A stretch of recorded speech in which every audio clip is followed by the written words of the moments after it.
사랑하는 성도 여러분, 하나님께서는 저와 여러분들을 축복하시고자 하는 마음의 소원이 있음을 믿으시기를 바랍니다. 저는 어릴 적 외할머니 댁에 자주 간 것은 아주 자주 간 것은 아니지만 외할머니에게 가는 것을 참 좋아했던 것 같아요. 왜 외할머니에게 가는 것을 참 좋아했을까요?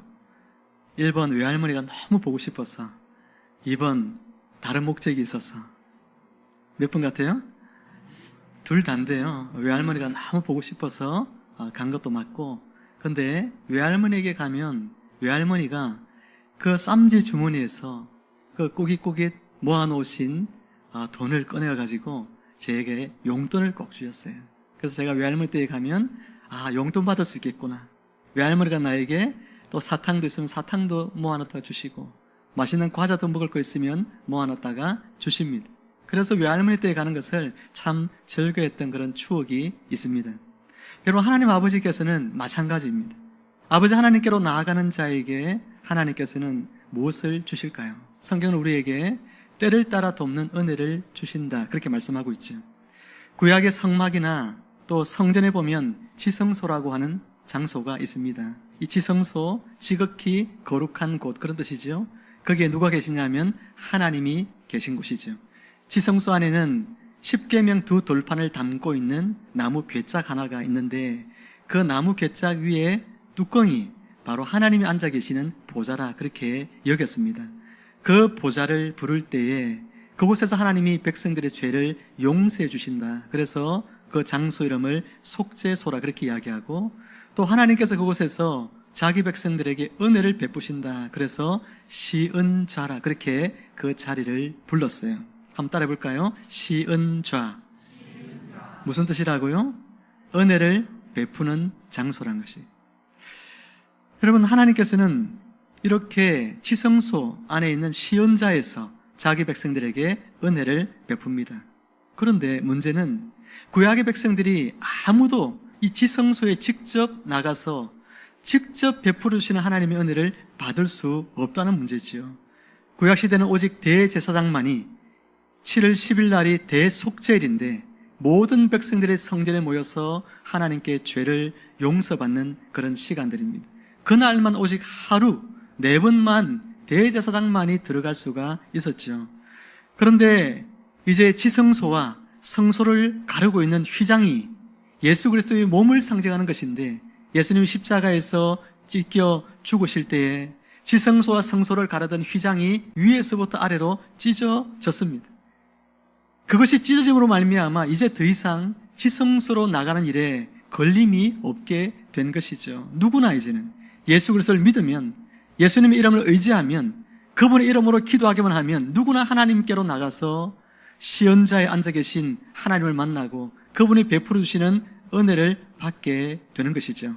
우리 말씀 한 구절 같이 읽어봅니다. 히브리서 4장 16절 말씀입니다. 화면 보시면서요, 같이 읽습니다. 그러므로 우리는 긍휼하심을 받고 때를 따라 돕는 은혜를 얻기 위하여 은혜의 보좌 앞에 담대히 나아갈 것이니라. 아멘. 사랑하는 성도 여러분, 적극적으로 하나님께 나아가시길 바랍니다. 하나님께서 때를 따라 돕는 은혜를 여러분들을 위하여 예비하고 있다고 말씀하고 있어요. 때를 따라 돕는 은혜라고 하는 것은 시적절하게 베풀어 주는 은혜란 뜻이에요. 여러분의 삶 가운데 기도의 제목이 있습니다. 하나님께서 여러분의 상황과 형편을 잘 아시고 하나님께서 때에 맞게끔 시적절하게 여러분이 원하는 그 기도의 제목에 대하여 응답하여 주신다는 거예요. 그렇기 때문에 이 은혜를 우리는 누리며 살아야 하는 것이죠. 어떻게 이 은혜를 누리며 살 수 있습니까? 바로 기도죠. 하나님께서 당신의 자녀들에게 은혜를 베풀어 주시는 여러 가지 방편들이 있어요. 말씀도 하나님의 은혜를 받는 방편이고요, 성도의 교제도 하나님의 은혜를 누리는 방편으로 주신 것이고요, 그리고 가장 대표적인 은혜를 누리는 방편으로 주신 것이 뭐냐면 바로 기도입니다. 오늘부터 우리는 이 기도에 대한 예수님의 가르침을 함께 살펴보기를 원합니다. 주님이 가르쳐 주신 기도, 그것을 잘 배워서 바르게 우리가 기도함을 통하여 하나님의 보좌 앞에 나가 하나님이 여러분의 삶에 베풀어 주시는 풍성하고 놀라운 은혜, 시적절하게 베풀어 주시는 때를 따라 돕는 은혜를 여러분 모두가 날마다 누리며 살아가기를 주님의 이름으로 축원합니다. 축원합니다. 우리 옆에 분에게 축복해 볼까요? 하나님의 은혜를 누리며 살아갑시다. 시작. 오늘 본문 5절 6절 말씀을 한번 보겠습니다. 5절 6절 말씀에 제가 다시 한번 읽어드리면, 또 너희는 기도할 때에 외식하는 자와 같이 하지 말라. 그들은 사람에게 보이려고 회당과 큰 거리 어귀에 서서 기도하기를 좋아하느니라. 내가 진실로 너희에게로 노니 그들은 자기 상을 이미 받았느니라. 너는 기도할 때에 네 골방에 들어가 문을 닫고 은밀한 중에 계신 네 아버지께 기도하라. 은밀한 중에 보시는 네 아버지께서 갚으시리라. 또 기도할 때 이방인과 같이 중언부언 하지 말라. 그들은 말을 많이 하여야 들으실 줄 생각하느니라. 아멘. 여러분, 이 본문을 보면 주님께서 오늘 우리에게 기도에 대한 가르침 3가지를 주고 계십니다. 첫 번째 가르침은 항상 기도하라 하는 이야기입니다. 본문은 너는 기도할 때라고 시작하고 있죠. 우리가 지난주에 말씀을 들으면서 마태복음 6장 3절에서 구제에 대한 설교를 들을 때에도 너는 구제할 때에라고 본문이 시작하고 있음을 보았습니다. 너는 구제할 때라는 이야기는 당연히 유대인들의 삶에서 구제하는 삶이 일상화되어져 있음을 우리에게 전제하고 시작하는 것이죠.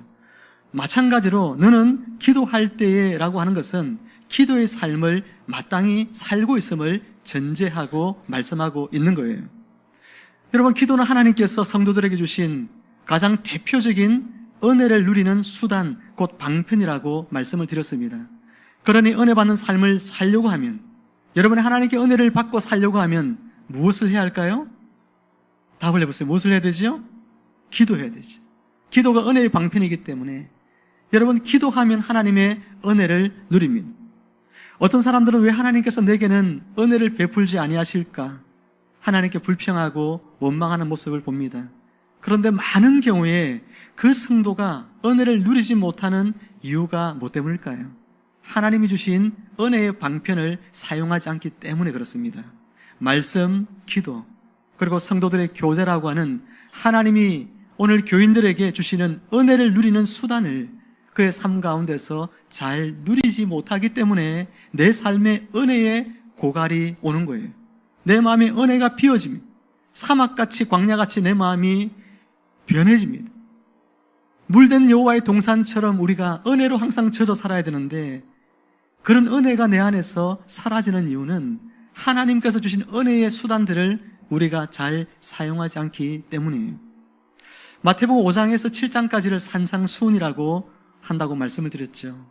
우리 지금 이 부분을 보고 있는데, 산상수훈에서 가장 여러분 많이 길게 할애해서 설명하고 있는 내용이 어떤 내용일까요? 바로 기도입니다. 기도를 예수님께서 산상수훈의 말씀 중에서 가장 길게 설명을 하고 있습니다. 왜 이렇게 많은 분량을 사용하실까요? 기도가 너무나도 중요하기 때문에 그렇습니다.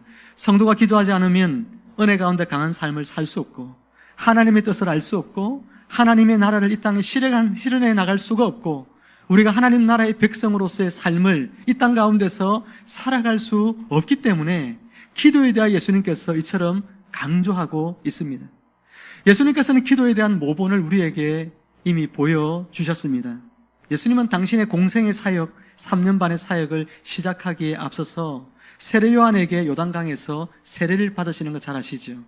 세례를 받으시고 나오실 때 누가복음은 예수님께서 기도하셨다라고 말씀합니다. 기도할 때 어떤 일이 있었죠? 하늘이 열립니다. 하늘이 열리고, 그리고 성령이 비둘기 같은 형체로 예수님 위에 임하셨어요. 여러분, 기도하면 이와 같은 경험을 합니다. 하늘이 열린다. 하나님을 만난다는, 하나님을 대면한다는 것입니다. 그분의 은혜를 더듬는다는 것입니다. 성령의 임재하심을 누립니다. 성령의 충만함을 더딥게 되어지는 거예요.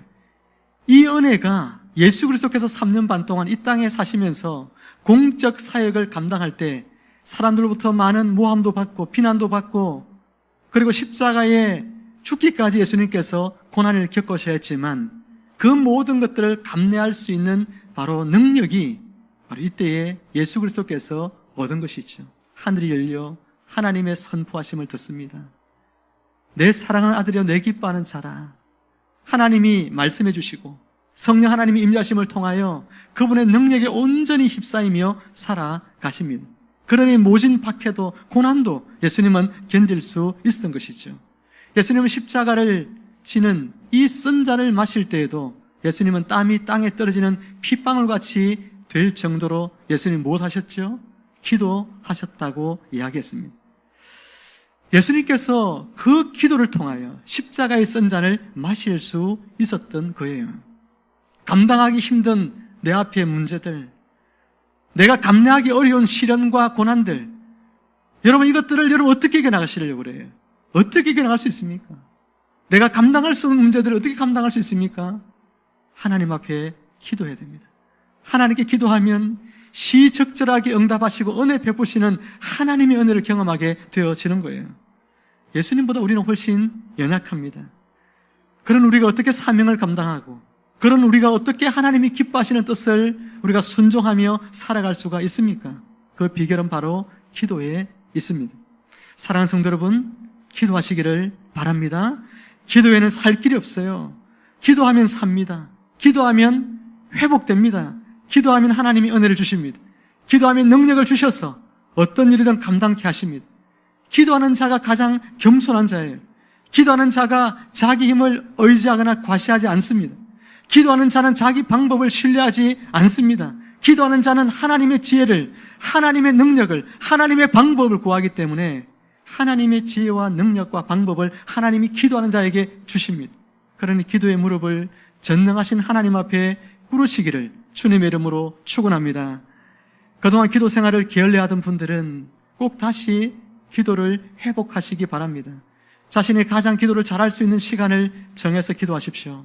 시간을 정하되 가장 귀중한 시간을 먼저 하나님께 할애하여 드리십시오. 영성의 사람들은 한결같이 자신의 시간 중에 가장 귀한 시간이었던 새벽 시간을 하나님 앞에 드림으로 하루의 시작을 하였습니다. 여러분도 은혜 받기 원한다면 여러분의 시간들을 방해받지 않고 하나님 앞에 기도할 시간들을 갖기를 원한다면 새벽을 깨워 기도하시기를 바랍니다. 새벽 기도의 자리에 나오는 일에 여기 있는 셀리더들이 먼저 언제나 아름다운 폰을 보여주시기를 바랍니다. 하나님께서 여러분들을 셀리더로 세워주신 그 하나님의 거룩한 직분에 대한 섬김을 아름답게 감당해 나가시기를 바랍니다. 귀한 자리에 세워주신 하나님의 은혜를 여러분 기도의 자리에 나와서 여러분의 하나님의 능력을 받아 그 일들을 잘 감당할 수 있기를 바랍니다. 셀원들을 여러분들이 독려하는 일들을 게을리하지 마십시오. 셀원들이 기도하는 것들, 기도하는 삶을 살아갈 수 있도록 여러분이 잘 격려하는 것이 셀리더들이 해야 할 중요한 일입니다. 지속적으로 셀원들을 격려하고 새벽에 함께 모닝콜을 해서 새벽 기도 시간을 같이 기도를 깨우자. 여러분 그게 안 되면 저녁 시간에도 괜찮아요. 여러분이 함께 할 수 있는 시간이라면 시간을 정해서 여러분 모여서 하기 힘들면 줌으로라도 할 수 있고 같이 시간을 맞추고 그 시간부터 같이 우리 기도의 시간을 정하고 골방에서 기도합시다. 기도 끝나고 같이 단톡방에서 톡을 나눌 수도 있을 것입니다. 자기가 좋아하는 일을 위해서는 사람들은 밤을 며칠씩 지새우기도 하고 새벽 일찍부터 출근을 해서 회사로 가기도 합니다. 그런데 기도에 있어서는 어쩐 일인지 내가 해야 될 많은 순서들 중에서 이것을 후순위에 두고 기도는 시간 나면 하고 내가 나중에 할 수 있으면 하고 그렇게 기도를 뒤로 미루두고 있지는 않습니까? 어떤 분은 목사님 저는 무시로 기도합니다 라고 말하는 분들이 있습니다. 그런데 이런 분들은 실상 기도를 거의 하지 않고 있을 가능성이 많습니다. 기도의 생활을 게을리하는 사람들의 변명일 가능성이 아주 많은 거예요. 사랑하는 성도 여러분, 내일부터 다시 기도 생활을 새롭게 하시기를 바랍니다. 새벽을 깨우십시오. 그래서 때를 따라 도우시는 하나님의 은혜를 날마다 여러분들이 공급받으며 살아야 됩니다. 여러분의 가정을 위해서, 일터를 위해서, 여러분의 사업장을 위해서 그곳이 하나님의 여호와의 물된 동산같이 되기를 바란다면 하나님 앞에 기도하는 시간, 그것이 여러분의 어떤 일보다 가장 중요하다는 것을 기억하고 여러분 시간의 우선순위를 들으시기를 바랍니다. 하루 중에 가장 내가 기도에 집중할 수 있는 시간, 그 시간을 여러분 정하시고 그 시간을 하나님께 드려서 하나님이 여러분의 삶에 도우시는 은혜를 여러분이 받아야 여러분의 가정이 하나님의 은혜로 충만하고 여러분의 일터가 하나님의 은혜로 충만하고 여러분의 사업장이 하나님의 은혜로 복되게 되어질 것을 믿고 여러분이 기도의 무릎을 다시 세우는 여러분 되시기를 주님의 이름으로 축원합니다. 축원합니다. 여러분 크게 한번 해보세요. 축원합니다. 기도하라니까 잘 안 하네. 기도하라니까 잘 안 해요. 옆에 분에게 한번 축복해 볼까요? 내일부터 기도의 우선순위를 드립시다.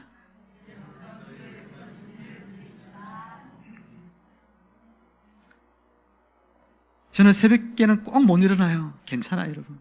저는 새벽에 못 일어나도 괜찮아요. 기도의 시간을 드리라는 거예요. 우선순위를 정하라는 거예요. 그 시간 절대 방해받지 않을 시간, 여러분에게 가장 귀한 시간, 그 시간 드리라는 거예요. 하루 업무 다 끝나고 나서 자기 전에 저 잠깐 기도하려고요. 언제 기도해? 자기 전에 기도하려고 눈 감으면 자는데 기도할 수 없어요. 가장 귀한 시간을 들여서 하나님, 제가 이 기도, 하나님과의 관계 맺는 것을 가장 소중히 여깁니다. 이렇게 생각하는 여러분 되셔야죠. 데이트하는 사람이 내가 쓰고 나면 짜투리로 연인과 데이트하는 사람 봤어요? 내 시간 중에 가장 귀중한 시간, 주말 시간, 황금 같은 시간, 그 시간을 주어서 교제하고 데이트 하잖아요. 오늘 여러분 그런 시간 되셔야 됩니다. 두 번째로 기도에 대해 예수님의 가르침은요, 골방 기도를 드리라는 것입니다. 골방 기도는 은밀한 기도라 그렇게 이야기하고 있죠. 은밀하게 드리는 기도. 외식하는 바리새인들은 기도할 때에 회당에서, 그리고 큰 거리 어귀에서 서서 기도하기를 좋아한다 그렇게 이야기했죠. 왜 이렇게 사람이 많은 곳에서 기도하기를 좋아할까요? 5절 말씀을 보면 사람에게 보이려고 그렇게 이야기합니다. 사람들이 자기를 주목해 줘야 되거든요. 내가 기도에 이렇게 열심인 사람인 것을, 그래서 그렇게 경건한 사람인 것을 사람들이 많이 나를 알아줘야 되거든요. 그래서 시장에서 기도하는 거예요. 손을 들고 하늘을 우러러보며 하나님 이렇게 기도를 합니다. 당시에 바리새인들을 비롯한 종교 지도자들이 이와 같은 드리는 기도의 모습을 보면서 예수님께서는 너희는 골방 기도, 은밀하게 드리는 기도를 하라고 말씀하고 있는 것입니다. 여러분, 골방 기도는 어떤 기도를 말할까요? 골방 기도는 그냥 골방에 들어가서 하는 기도를 말하는 것일까요? 그것이 아니라 골방 기도는 그 마음의 중심이 사람에게 보이는 기도가 아니라 누구에게 보이는 기도라는 거죠? 하나님께 보이는 기도를 하라는 거예요. 골방 기도는 장소의 문제이기도 하지만, 그러나 이것은 더 중요한 건 하나님께 네가 보이기 위한 기도여야 된다. 사람들을 의식하는 기도가 돼서는 안 된다는 것입니다. 사랑하는 성도 여러분, 우리는 우리의 기도가 결코 사람에게 보이기 위한 기도가 되어서는 안 됩니다. 자신의 공로, 자기의 의를 내세우는 그런 기도가 되면 안 됩니다. 그리고 기도 열심히 하는 분들은 기도 생활을 잘 못하는, 또 안 하는 분들, 그분들을 비난하기 위한 무기로 자신이 기도하고 있는 그 경건의 생활을 사용하면 더더욱 안 됩니다. 영적 교만 중에 가장 무서운 교만이 기도 많이 하는 교만이에요. 나는 기도 많이 하는데 왜 기도 안 해? 이렇게 손가락질하고 이렇게 할 필요 없어요. 그런 사람은 차라리 기도하지 못하는 것보다도, 안 하는 것보다도 못한 거예요. 그러므로 저와 여러분들의 기도는 오직 하나님을 향한 기도이고 하나님 앞에서 자신을 내어드리는 그런 기도가 되시기를 바랍니다. 그렇게 기도하는 것이 참된 기도입니다. 그렇게 기도하실 때 은밀한 중에 보시는 하나님께서 반드시 여러분의 기도에 응답하여 주신다고 약속하십니다. 골방 기도를 드리라고 하니까 혼자서 그냥 기도만 하면 되겠구나, 몰래 그냥 혼자서 기도하면 되겠구나, 그렇게 생각하는 분들이 있습니다. 아닙니다. 성경은 혼자서 기도하는 것, 그것도 중요하지만, 그러나 성경은 더 많이 강조하고 있는 것은 합심하여 기도하는 거예요. 골방 기도는 합심하여 기도하라는 것을 반대로 이야기한 말이 아니라, 우리는 골방 기도를 통해 개인의 기도 시간을 가져야 되지만 합심 기도를 통해서 공동체가 같이 기도하는 시간을 열심을 다해서 또한 가져야 하는 것이죠. 마태복음 18장 19절 말씀을 우리 화면 보면서 같이 한번 읽어보겠습니다. 시작. 진실로 다시 너희에게로 노니 너희 중에 두 사람이 땅에서 합심하여 무엇이든지 구하면 하늘에 계신 내 아버지께서 그들을 위하여 이루게 하시리라. 아멘. 여기 보면 합심기도에 대해 주님이 가르쳐 주시는데, 두세 사람이 모인 곳에는 나도 그들 중에 있느니라, 이 이어지는 구절이 바로 그 내용이거든요. 예수 그리스도께서 두세 사람이 모여 기도하는 자리에 주님이 함께 있다고 말씀합니다. 합심하여 기도할 때에 내가 무엇을 묵든지 묵히고 무엇을 풀든지 풀리는 권세를 내가 너희들에게 주겠다고 예수님께서 말씀해 주셨어요. 그렇기 때문에 오늘 우리는 골방에서 은밀하게 하나님과 내가 독대하며 하나님 앞에 기도하는 시간들을 소중히 가져야 되지만, 또한 우리는 합심하여 함께 공적으로 공동체가 모여서 기도하는 자리에 우리가 나와서 기도하는 것, 그것이 또한 더더욱 중요한 일임을 잊어서는 안 되겠습니다. 어쨌거나 첫 번째 기도에 대한 가르침이 기도의 시간에 대한 이야기들이었다면, 두 번째 골방 기도에 대한 가르침은 기도의 장소와 관련이 되어져 있습니다. 여러분, 기도하기 좋은 장소는 어디일까요? 어떤 장소가 가장 좋은 기도의 장소죠? 하나님께 집중할 수 있는 장소. 그것이 가장 기도하기에 좋은 장소입니다. 저는 여러분이 기도를 하되 교회에 나와서 기도할 수 있기를 권면합니다. 꼭 교회에 나와야 된다는 이야기가 아니라, 제가 생각할 때 교회가 가장 집중하여 하나님께 기도하기에 좋은 장소라고 생각해서 권면을 드립니다. 아침에 새벽에 나와서 기도하면 제일 좋겠지만, 또 그러지 못할 때에는 집에 가는 길에 교회에 들러서 내가 충분하게 하나님과 기도하는 시간을 가지고, 그리고 또 집으로 간다면 여러분 발걸음이 얼마나 가벼울까요? 교회 오고 가는 그 시간 자체가 이미 여러분의 마음 가운데 기도가 어쩌면 시작되고 있다, 그렇게 보아도 무방할 것입니다. 교회 오면 집중적으로 하나님 앞에 집중해서 기도할 수 있으니 장소로서 참 좋은 장소입니다. 어찌되었든 여러분이 기도할 때에 방해받지 않고 집중할 수 있는 그런 시간과, 그리고 여러분의 골방 장소가 너무나 중요함을 주님은 말씀해 주고 있습니다.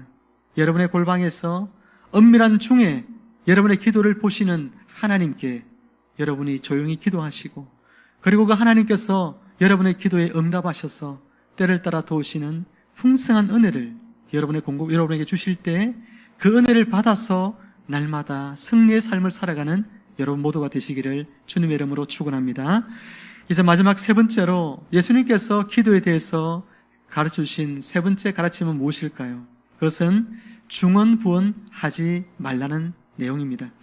여러분, 첫 번째는 시간에 대한 내용이고 두 번째는 장소에 대한 내용이었다면, 세 번째 기도에 대한 예수님의 가르침은 무엇일까요? 우리가 어떤 내용으로 기도해야 할 것인지, 어떻게 기도해야 할 것인지에 대하여 예수님께서 말씀하고 있는 것이죠. 여러분, 이방인들의 기도의 특징을 예수님께서 한마디로 이야기하시기를 중언부언의 기도다, 그렇게 이야기했습니다. 이 말은 일종의 주문처럼 거듭해서 말을 계속해서 반복해서 하는 그런 기도를 말합니다. 왜 이렇게 기도를 하느냐 하면은 기도의 양을 늘리기 위해서 그래요. 기도 시간을 늘리기 위해서 그렇습니다. 오래 기도하기 위해서예요. 왜 그렇게 많은 말을 해야 하고 오래 기도해야 할까요? 그래야만 그들의 신이 빨리 응답한다라고 그들은 믿었기 때문이라는 거죠. 그래서 심지어 그들은 기도의 양을, 이 시간을 늘리기 위해서 어떻게 기도를 했냐면 자기의 신의 이름을 계속해서 부르짖는 거예요. 다른 내용 없이 자기 신의 이름을 계속 부르짖는 것입니다. 바울 사도가 에베소에 갔을 때의 한 사건을 기록하고 있는데, 에베소에서 그곳에 모인 사람들이 하는 한 구절 이야기를 같이 보겠습니다. 사도행전 19장 34절입니다. 함께 읽어볼까요? 그들은 그가 유대인인 줄 알고 다 한 소리로 외쳐 이르되 그다 에베소 사람의 아데미여 하기를 2시간이나 하더니, 에베소에 모인 사람들이 아데미여라고 하는 이야기를 2시간이나 했다는 거예요. 계속해서 누구 이름을 부른 거예요? 자기들의 신의 이름을 부른 것입니다. 그렇게 신의 이름을 계속 반복해서 부르면서 하는 그것은 왜 그렇게 하면? 시간을 늘리고 많은 말을 통해서 자기 신이 빨리 응답해 주기를 바라는 마음이죠. 이방인들의 이 중언부언의 기도를 하는 것, 이것은 빨리 응답받기 위해서입니다. 기도의 양을 많이 하면 그들 신이 빨리 응답해 줄 줄로 생각했습니다. 여러분, 기도에 있어서 중요한 건 이게 기도의 본질이 아니라는 거예요. 여러분, 기도할 때에 응답받기 위해서 여러분도 중언부언하면서, 아니 중언부언하지 않다도 많은 말을 하면 하나님이 들으시겠지라고 생각하는 마음으로 기도한다면 이들의 기도의 모습과 별 다를 바가 없는 것입니다. 기도의 본질은 빨리 응답받기 위한 것이 아닙니다. 다음 주부터 우리가 좀 살펴볼 이제 좀 더 기도에 대한 구체적인 내용을 예수님이 가르쳐 주시는데, 기도에 있어서 가장 중요한 것은 빨리 응답받는 것이 아니라 하나님과의 바른 관계에 있어요. 기도는 하나님과 내가 바른 관계 속으로 더 깊이 들어가는 거예요. 여러분, 연인이 있는데 이 연인이 연애를 하는 것은 빨리 결혼하는 것이 목적입니까? 빨리 결혼해서 가정을 이루는 것이 연애의 목적이 되면 큰일 나겠죠? 그럼 결혼하면 그럼 끝났나요? 결혼하면 이제 사랑 안 해요? 그거 아니잖아요. 결혼이라는 울타리 속에서 어떻게 하려고요? 더 깊은 사랑의 관계를 지속적으로 나누기 위해서 결혼하는 거 아니에요? 그죠? 우리가 기도하는 것은 하나님께로부터 뭔가 결혼이라는 응답을 받기 위해서 하는 것이 아니라 하나님과 더 깊은 관계를 누리기 위해서 우리는 기도를 한다는 것입니다. 8절 말씀을 제가 읽어드립니다. 그러므로 그들을 본받지 말라. 구하기 전에 너희에게 있어야 할 것을 하나님 아버지께서 아시느니라. 하나님과의 온전한 관계가 되어진다면, 여러분, 기도하기도 전에, 구하기도 전에 아버지께서 이미 여러분의 필요한 것들을 다 아시고 채워주신다고 말씀하시잖아요. 여러분이 기도를 많이 하지 않아도, 오랫동안 기도하지 않아도 여러분의 하나님과의 바른 관계로 회복되어지면 하나님이 여러분의 기도에 대하여 이미 다 아시고 응답하신다고 말씀하는 것입니다. 하나님과의 관계가 바르지 않으면 아무리 많은 양의 기도를 채운다 할지라도 아무 소용이 없는 거예요. 중언부언의 기도에 대해서 우리는 오해하지 말아야 될 또 하나의 중요한 사실이 있습니다.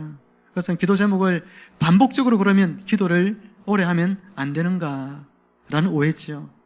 여러분, 기도 제목을 반복적으로 하나님께 아뢰면서 기도하면 되나요, 안 되나요? 되죠. 그건 중언부언의 기도가 아니에요. 간절함의 표현이죠. 중언부언의 기도는 의미 없이 되뇌이는 기도를 말합니다. 그래서 많은 이방 종교들을 보면 기도할 때에 뭐가 있죠? 주문이 있죠. 기도에 주문이 있어요. 저도 천도교 동학학교에 고등학교 다녔는데 거기에서 기도문을 가르쳐 주거든요. 기도문을 시, 천주, 조화정 이런 식으로 기도하는 게 있어요. 그 기도문을 다 외워야 돼. 그리고 일주일에 한 번씩 종교 시간이 있으니까 그 시간마다 종교실에다가 앉혀놓고 기도시키거든요. 이 기도문들이 다 있어요. 천주교도 묵주기도 있죠. 묵주기도 기도문들이 다 있거든요. 그 천주교인들 어디 모여서 예배드리는 데 가보면 같이 공통으로 기도하는 게 똑같이 기도해요. 기도문 다 있죠. 절에 가면 어때요? 연불 있잖아요. 연불. 기도하잖아요. 또 선생님들이 똑같은 기도문 가지고 반복적으로 하는, 그게 중언부언의 기도예요. 이방인들은 이처럼 주문처럼 하는 그런 기도들을 다 갖고 있어요. 하나님 우리에게 그런 의미 없는 기도하지 말라는 것입니다. 한마디를 해도 하나님 사랑해서 기도하고, 하나님과 내가 오늘 만나는 이 기쁨을 가지고 기도의 자리로 나오고, 하나님을 더 깊이 알아가고 그분과 깊은 사랑의 관계 속으로 들어가기 위해서 내가 오늘 기도하는 것이지, 우리가 응답받기 위해서 꼭 기도하는 것만은 아니다는 것입니다. 사랑하는 성도 여러분, 우리는 그러기에 하나님 앞에 때로는 간절한 우리의 기도 제목을 가지고 나와서 기도하다 보면 우리도 모르게 했던 기도를 또 하고 또 하고, 어떤 사람은 정말 절박하게 하나님 살려달라고 우리 기도하게 되면 어떻게 되지요? 하나님 살려주세요. 이것만 계속 기도할 수 있죠. 그건 중언부언의 기도가 아닙니다. 저도 한때 기도할 때 어떤 데 하나님이 기도를 시키는데, 하나님 이 나라와 이 민족을 살려주십시오, 이 기도를 시키는데 그 기도에 나머지 기도를 해야 되는데 기도를 하지 못하고 몇 시간을 그것만 기도한 적이 있어요. 하나님 이 나라 이 민족을 살려주십시오. 내일도 새벽에 나와서 기도하는데 또 기도를 시작을 딱 하는데 그걸 시키는 거예요. 그것만 또 한두 시간 하고 또 집으로 갔어요. 그 다음날도 또 하는데 또 그것만 시키고, 한 달이 넘도록 하나님께서 저에게 어떤 때 이 기도만 시킨 적이 있었어요. 아무것도 기도하지 않고 그것 마음에 눈물이 나고 그것 마음에 하나님의 감정이 느껴지고 이 나라 이 민족을 생각하니까 가슴이 너무나 답답하고 괴롭고 힘들고 그런 마음들로 기도하게 하실 때가 있더라고요. 그건 중언본의 기도가 아닌 것입니다. 간절함의 표현이죠. 여러분, 하나님 앞에 여러분이 간절하게 기도하려고 할 때 또 때로는 어떤 이들은 금식하며 기도합니다. 금식은 간절하게 기도하고자 하는 또 다른 표현이죠. 유대인들은 금식 기도조차도 사람들 앞에서 보이려고 그렇게 금식 기도를 했습니다. 밥을 안 먹으니까 얼굴에 살이 빠지죠. 머리도 부시시하죠. 그걸 사람들에게 일부러 보입니다. 힘들어. 그럼 사람들이 왜 힘들어? 이렇게 물으면 내가 좀 기도할 일이 있어. 이렇게 이야기하는 거예요. 그렇게 기도하지 말라고 주님은 가르칩니다. 유대인들은 일주일에 2번씩 기도했어요. 월요일과 목요일에 금식하며 그들은 기도했습니다. 그 모든 기도, 금식 기도는 사람들에게 보이기 위해서요. 저 바리새인은 정말로 기도 열심히 하는구나. 일주일에 2번씩이나 빠짐없이 금식하면서 기도를 하는구나. 참 대단하다. 이런 이야기를 듣고 싶어서 그들은 기도를 했습니다. 하나님과 친밀하게 사귀기 위해서, 하나님 정말 만나고 싶어서, 그 만나고 싶은 간절함이 너무나 커서 내가 밥 먹을 시간까지도 내가 패하고 하나님 앞에 나가 하나님께 독대하는 것이 아니라 사람들로부터 인정과 칭찬을 받기 위해서 그렇게 외식적으로 기도를 했다는 것이죠. 혹시 저와 여러분들의 모습 속에 이런 모습은 없을까요? 우리가 간절한 마음을 품고 행하는 이 기도뿐만 아니라 신앙의 많은 행위들에 있어서 그것이 나를 드러내기 위한 그런 섬김과 봉사는 혹시 없습니까? 가장 위선적이고 가장 외식적인 모습으로 우리가 교회를 봉사하고 섬기며 오늘 기도하고 구제하고 금식하며 살아가는 그런 신앙의 행위들은 없습니까? 주님은 단호하게 이야기하시기를 사람에게 보이려고 하는 그 모든 행위들마다 결코 하나님께로부터 상을 받지 못한다라고 이야기했어요. 그 사람은 이미 사람들의 칭찬이라는 자기만의 상을 이미 받은 사람이다. 하나님 주실 상은 없다고 이야기합니다. 이제 말씀을 맺습니다. 우리의 모든 신앙생활은 철저하게 하나님 앞에서 행하는 것이 되어야 하겠습니다. 우리의 기도 생활에 특별히 오직 하나님을 향한 기도 생활이기를 바랍니다. 기도하지 않는 분들은 먼저 시간을 정해서 기도부터 하시고 기도를 통하여 하나님과 더 깊은 관계를 맺어가시고 기도를 통하여 하나님께서 채워주시는 은혜를 깊이 누리시기를 바랍니다. 하나님의 나라는 기도하는 사람을 통해서 이루어지고 지금 이 시대와 교회는 기도하는 사람이 절실히 필요합니다. 저와 여러분의 마지막까지 기도하는 성도들이 다 되시기를 주님의 이름으로 축원합니다. 기도하겠습니다. 하나님 아버지 은혜를 감사합니다. 오늘 주님이 가르쳐 주신 기도에 대하여 우리가 말씀을 통하여 교훈받은 대로 기도의 시간을 정하고 기도의 장소를 정하고 오직 하나님께만 집중할 수 있는 기도를 우리가 시작할 수 있도록 은혜 베풀어 주시옵소서. 오랜 시간 기도하지 못했고 오랜 시간 하나님 앞에 나오지 못했던 주님의 자녀들을 긍휼히 여겨 주시옵고 하나님 저들이 때를 따라 도우시는 하나님의 은혜를 받으며 살아갈 수 있도록 그래서 저들의 가정이 하나님의 은혜로 넘치고 저들의 가정 일터와 저들의 사업장이 하나님의 은혜로 넘쳐나기 위하여 때를 따라 도우시는 하나님의 보좌 앞으로 나와 기도하는 저들 될 수 있게 도와주옵소서. 하나님의 성령이 잠을 깨워주시고 성령께서 저들이 기도할 때에 오직 하나님께 집중하여 하나님께 기도할 수 있도록 도와주시고 많은 말을 하여야 기도를 들으시는 하나님이 아니라 한마디 말을 할지라도 때로는 아무 말도 하지 못하고 하나님 앞에 나온다 할지라도 언제나 우리를 긍휼히 여겨주시고 우리에게 사랑과 은혜를 베푸시기를 원하시는 하나님 앞에 그들이 나와 있음으로 기뻐하고 나와 있는 것만 바라보시고도 하나님이 은혜를 베풀어 주시는 그런 축복된 삶을 이제 새롭게 시작해 나가는 주의 백성들 다 되도록 은혜 베풀어 주옵소서. 감사드리오며 예수님의 이름으로 기도하옵나이다. 아멘.